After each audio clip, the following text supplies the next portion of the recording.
2 ವಿಧಾನಸಭಾ ಕ್ಷೇತ್ರಗಳಿಗೆ ಸಂಬಂಧಿಸಿದಂತೆ ಕಾಂಗ್ರೆಸ್ನಲ್ಲಿ ಯಾರಿಗೆ ಟಿಕೆಟ್ ಕೊಡಬೇಕು ಅನ್ನುವಂಥ ಪ್ರಶ್ನೆಗಳಿದ್ದಾವೆ. ಸದ್ಯ ಸಾಲು ಮೀಟಿಂಗ್ಗಳು ನಡೀತಾ ಇದ್ದಾವೆ. ಅದರಲ್ಲಿ ಬಾಗಲಕೋಟೆ ಕ್ಷೇತ್ರವೂ ಒಂದು. ಬಾಗಲಕೋಟೆಯಲ್ಲಿ ಯಾರಿಗೆ ಟಿಕೆಟ್? ಮೇಟಿ ಫ್ಯಾಮಿಲಿಗೆ ಅಂತ ಫಿಕ್ಸ್ ಆಗಿದೆ. ಬಟ್ ಯಾರಿಗೆ? 4 ಜನರ ಪೈಕಿ ಯಾರಿಗೆ? ಇದು ಮುಖ್ಯಮಂತ್ರಿ ಸಿದ್ದರಾಮಯ್ಯ ಅವರ ಮನೆಯವರೆಗೂ ಕೂಡ ಬಂದಿದೆ. ಅಲ್ಲಿ ಮಹತ್ವದ ಮೀಟಿಂಗ್ ಆಗಿದೆ. 4 ಜನ, 2 ಗಂಡು ಮಕ್ಕಳು, 2 ಹೆಣ್ಣು ಮಕ್ಕಳು. ಅವ್ರ ಜೊತೆಗೆ ಸಿದ್ದರಾಮಯ್ಯ ಸಭೆ ಮಾಡಿದ್ದಾರೆ. ಯಾರು? ಮಲ್ಲಿಕಾರ್ಜುನ್ ಅವರಿಗೋ, ಉಮೇಶ್ ಅವರಿಗೋ, ಬಾಯಕ್ಕ ಮೇಟಿಯೋ, ಮಹಾದೇವಿ ಮೇಟಿಯೋ, 4 ಜನರ ಪೈಕಿ ಯಾರಿಗೆ ಟಿಕೆಟ್? ಇದೇ ಫ್ಯಾಮಿಲಿಗೆ ಟಿಕೆಟ್ ಅನ್ನೋದು ಖಚಿತ. 4 ಜನರ ಪೈಕಿ ಯಾರಿಗೆ? HY ಮೇಟಿಯವರ ಉತ್ತರಾಧಿಕಾರಿ ಯಾರು? ಸೊ ಇದು ಜಟಿಲವಾಗ್ತಾ ಇದೆ. ಯಾಕಂತಂದ್ರೆ ಮಹಾದೇವಿ ಮೇಟಿಯವರು ಈ ಮೀಟಿಂಗು ಮೊದಲೇ ಮಾತನಾಡಿದ್ರು, ನಾನು ಸ್ಪರ್ಧೆ ಮಾಡೋದು ಖಚಿತ, ನಾನು ಟಿಕೆಟ್ ಸಿಗಲಿ ಸಿಗದೇ ಇದ್ರಿ ನಾನು ಸ್ಪರ್ಧೆ ಮಾಡೋದು ಖಚಿತ ಅಂತ ಮೀಟಿಂಗ್ನ ದೃಶ್ಯವನ್ನು ನೋಡ್ತಾ ಇದ್ದೀವಿ.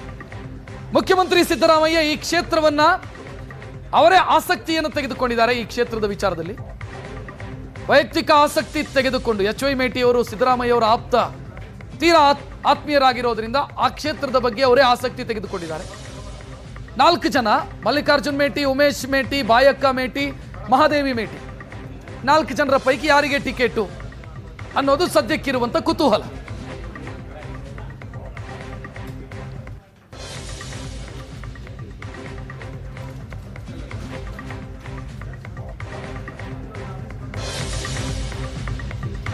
ಬಾಗಲಕೋಟೆ ಕ್ಷೇತ್ರ HY ಮೇಟಿ ಅವರ ಕಾರಣಕ್ಕಾಗಿ ಕಾಂಗ್ರೆಸ್ಗೆ ಮರುವಶವಾದಂಥ ಕ್ಷೇತ್ರ.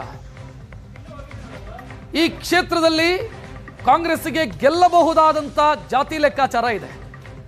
ಅಲ್ಲಿ ಕುರುಬ ಸಮುದಾಯ, ಪರಿಶಿಷ್ಟ ಜಾತಿ, ಪರಿಶಿಷ್ಟ ಪಂಗಡ ಮತ್ತು ಮುಸ್ಲಿಂ ಓಟುಗಳು ಒಟ್ಟು ಸೇರಿದರೆ ಕಾಂಗ್ರೆಸ್ಗೆ ಸುಲಭವಾಗಿ ಗೆಲ್ಲೋದಕ್ಕೆ ಸಾಧ್ಯ ಇದೆ. ಅಲ್ಲಿನ ಜಾತಿ ಲೆಕ್ಕಾಚಾರವನ್ನು ನೋಡಿದರೆ ಪೂರಕವಾಗಿದೆ ಕಾಂಗ್ರೆಸ್ನ ಪಾಲಿಗೆ. ಆದರೆ ಟಿಕೆಟ್ ಯಾರಿಗೆ ಕೊಡಬೇಕು ಅನ್ನೋದು ಪ್ರಶ್ನೆ. ಈ ಕ್ಷೇತ್ರ ಕಾಂಗ್ರೆಸ್ನ ಕ್ಷೇತ್ರ ಆಗಿರೋದ್ರಿಂದ ಅಥವಾ ಕಾಂಗ್ರೆಸ್ನ ಶಾಸಕರ ನಿಧನದಿಂದ ತೆರವಾಗಿರುವಂತಹ ಕ್ಷೇತ್ರ ಆಗಿರೋದ್ರಿಂದ ಉಳಿಸಿಕೊಂಡು ಹೋಗಬೇಕಾಗಿರುವಂತ ಪ್ರತಿಷ್ಠೆ ಕಾಂಗ್ರೆಸ್ಸಿಗೆ. ಕ್ಷೇತ್ರವನ್ನು ಜಾತಿ ಲೆಕ್ಕಾಚಾರ ನೋಡ್ತಾ ಇದ್ದೀರಿ ಸ್ಕ್ರೀನ್ನ ಮೇಲೆ. ಎಲ್ಲಾ ಪರಿಶಿಷ್ಟ ಪಂಗಡದವರು, ಪರಿಶಿಷ್ಟ ಜಾತಿಯವರು ಕಾಂಗ್ರೆಸ್ಗೆ ಓಟ್ ಹಾಕ್ತಾರೆ ಅಂತಲ್ಲ, ಬಟ್ ಜಾತಿ ಲೆಕ್ಕಾಚಾರ ಪೂರಕವಾಗಿದೆ, ಸಾಧಕವಾಗಿದೆ ಅಂತ ಲೆಕ್ಕ. ಅಂತ ಕ್ಷೇತ್ರದಲ್ಲಿ ಟಿಕೆಟ್ ಯಾರಿಗೆ ಕೊಡಬೇಕು ಅನ್ನೋದು ಈಗ ಜಟಿಲವಾಗ್ತಾ ಇರೋದು.